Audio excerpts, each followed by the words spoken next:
What's going on, y'all? Harry from Harry the Horse Barbecue here, and in this one, I am not horsing around with this pastrami beef navel. We're gonna throw a whole beef navel into a classic pastrami brine, season it up in a classic pastrami rub, and then smoke it off on the offset until we get some beautiful dark bark and amazing smoke flavor. Looking to pastrami one of the best new cuts in barbecue? Well, the horse has got your back. Let's get it. Harry the Horse Barbecue.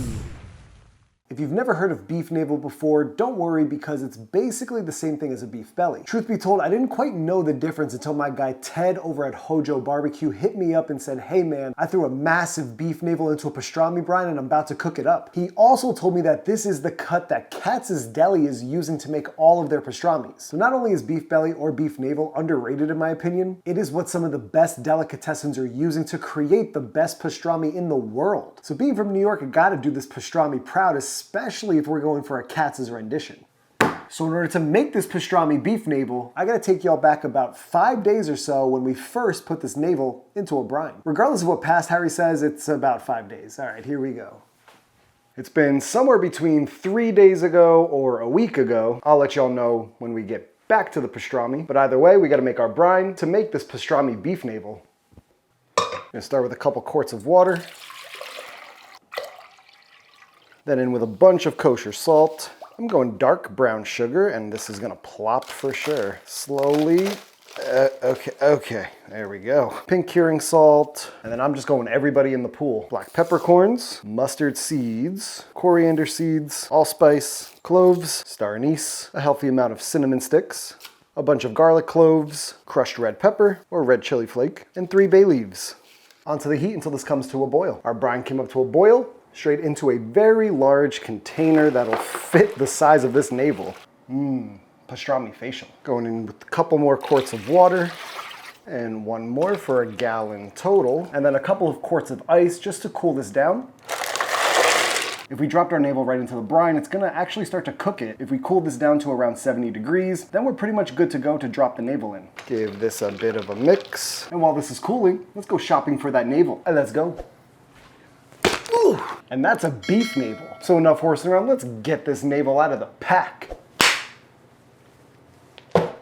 And I don't know if y'all can see that, but we're reading around 70 degrees or so. So I think we're pretty much good to go here. And look, y'all, I ain't got time to horse around. Going straight from the pack, right into the brine. Very gently, I might add.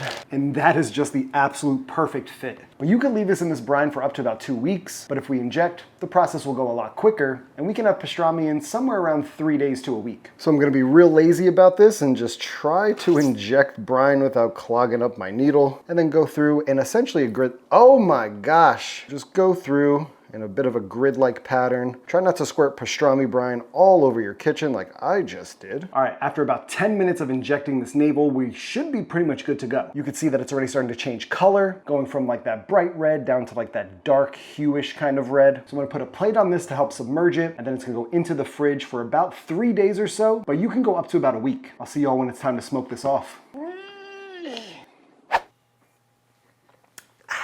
It's an early morning start, it's snowing outside, and we've got pastrami on the menu. Seems like it's gonna be a pretty darn good day. Speaking of days, it's been about 5 of them since we put that navel in the pastrami. We're gonna grab that meat, rinse it off, and then we'll get to prepping it for the smoker. And let's go.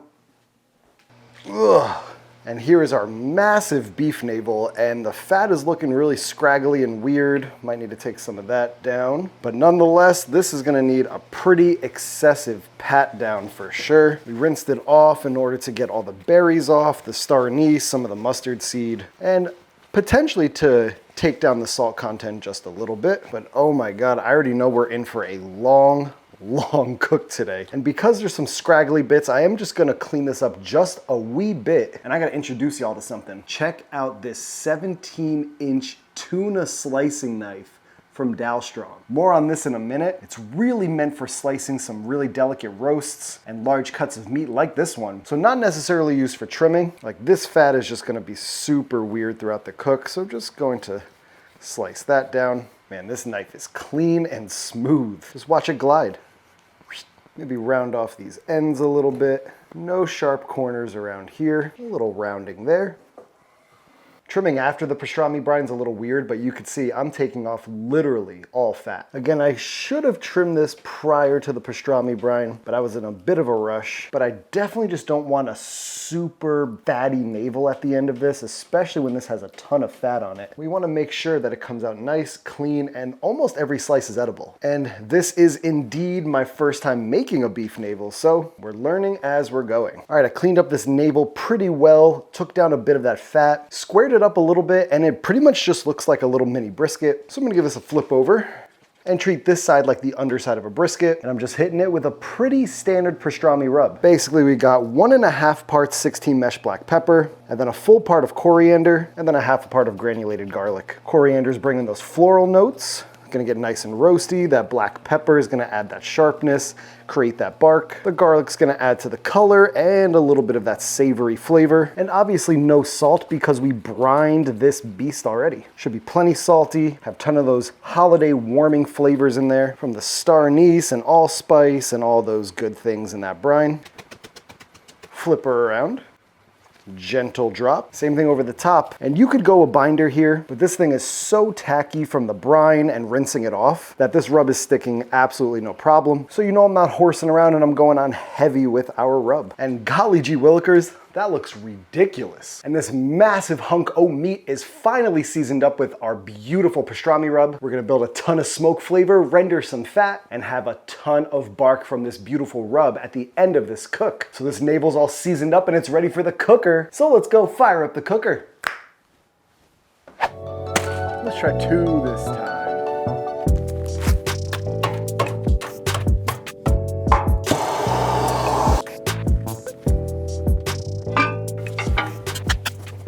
All right, y'all, does it get more seasonal than this backdrop for the holidays? This pastrami beef navel is gonna be perfect for any centerpiece on any holiday table. So enough horsing around, let's get this navel on. I love the snow. Up and under. Okay, middle back of the cooker, something about like that. All right, y'all, this navel's gonna rock on the smoker for such a long time. But during that time, we wanna build the most amazing bark possible and accumulate a ton of smoke flavor. I've got the damper to the smokestack about 1/3 of the way closed, and we're rocking temps at around 250 degrees to start this cook. I'll bring y'all back when this navel is looking barky and has sweated out a bunch of that moisture and rendered a ton of fat. But until then, all we gotta do is close it down. Boom, let it snow, let it snow, let it snow, shakalaka.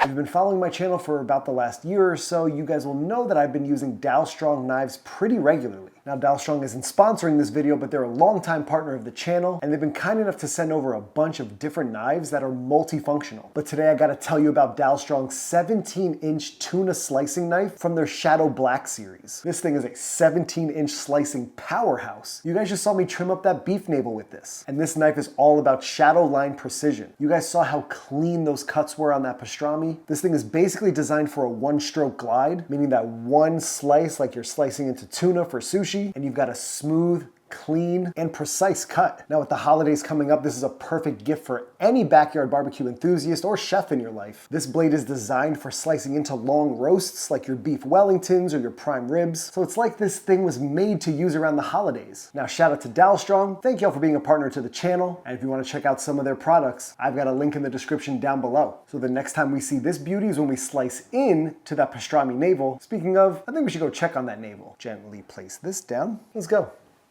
All right, y'all, we're around the 6-hour mark on this pastrami. Pastrami is just notorious for taking forever to cook. I've been rocking temps around 250 to 270 or so throughout the first 6 hours of this cook. But at this point in the cook, I'm pushing temps up to about 285. This is gonna help accelerate the process of pushing moisture out of the navel and cruising right through that stall, at least hopefully.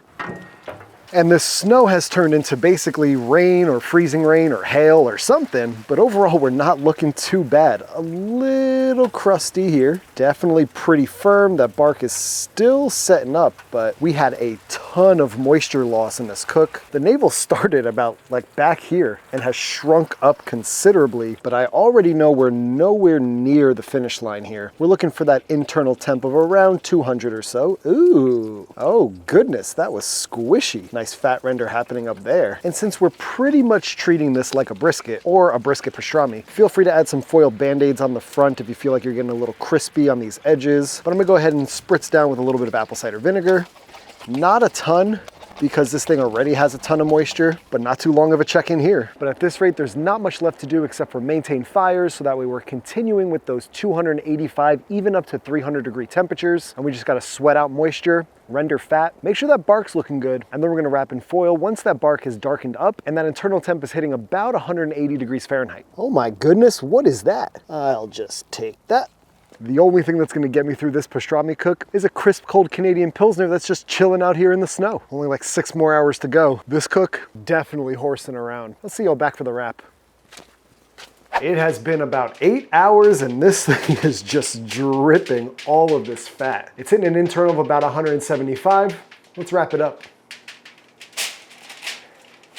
Definitely a bit of a weird shape going. We're actually temping in the 180s, which is perfect. Now, I would traditionally give this a full foil wrap to help introduce some steam into the mix and help continue to cook this in a traditional delicatessen style. But in this case, the fat on top is still feeling a bit tough. So I think I'm actually gonna give this the foil boat.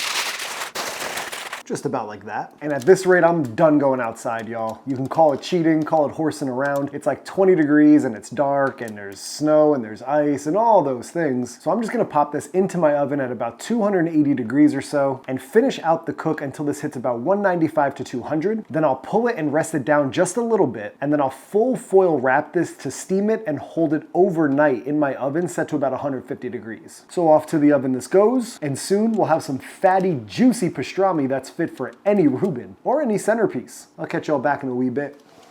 All right, this beef navel has rested for about 18 to 20 hours or so. I think it's finally time to slice on into this beast. All right, so I wrapped this up in plastic wrap to try and contain the grease, but grease is still just flowing everywhere. Not only is this wiggling like crazy, there is grease galore. I'm gonna go straight down the middle.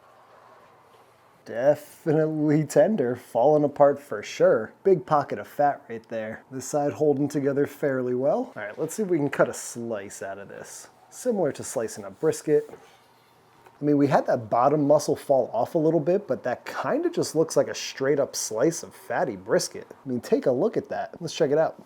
Oh my God, it's just ridiculous. Look at this tenderness. No resistance whatsoever. This is fantastic. It's a mix between fatty brisket, lean brisket, and like pork belly. And that pastrami flavor just carries all the way through. That's actually probably one of the best pastramis I've ever made. It's not super intense on the pastrami brine flavor. Salted beautifully. That crust is perfect. Full brine penetration on that. That looks great. I mean, other than it being a little fall aparty and a little fatty, this is not horsing around. This pastrami beef navel is so good. I seriously cannot stop. Now, my only thoughts with this cut is that there's a weird muscle that was left on the bottom, and I feel like I could have done without it. This top muscle is just super tender, nice red color from the pastrami brine, and it just slices with ease. I mean, that pretty much looks like the cuts that they're serving up over at Katz's Deli. It has such a similar flavor profile to the pastrami sandwiches over at Katz's. This beef navel is super mild. It's not incredibly beefy or irony like beef can be sometimes. Kind of mild like a filet, but it's got the grain structure, beefiness, and like that smoke flavor like a brisket does. If the barbecue world has not introduced beef navels yet, this is my pick for the next big cut in barbecue. This navel is so ridiculous, I gotta hold my horses, but I just can't. Well, y'all, that pastrami went like water. You tell anyone you've got some beef navel pastrami that's used at Katz's Deli, people are gonna be wanting some Reubens and some pastrami to take home. But it's definitely well worth making. Easily the best pastrami I've ever made. But thank y'all for tuning in to Harry the Horse Barbecue. I really appreciate you checking out this video. Shout out to Dal Strong again. Make sure y'all go check them out. And make sure you subscribe for the vibes, hit that like for some holiday pastrami, and comment down below with the next thing I should pastrami. Make sure you hit that notification bell so you get notified every time I'm posting new content. And you can follow me on Instagram at Harry the Horse Barbecue. Tag me so I can see what y'all are cooking because y'all inspire these cooks. And with that being said, there's only one more thing, y'all. You heard this one straight from the horse's mouth. We'll catch y'all in the next one. Peace. On to the next holiday meal.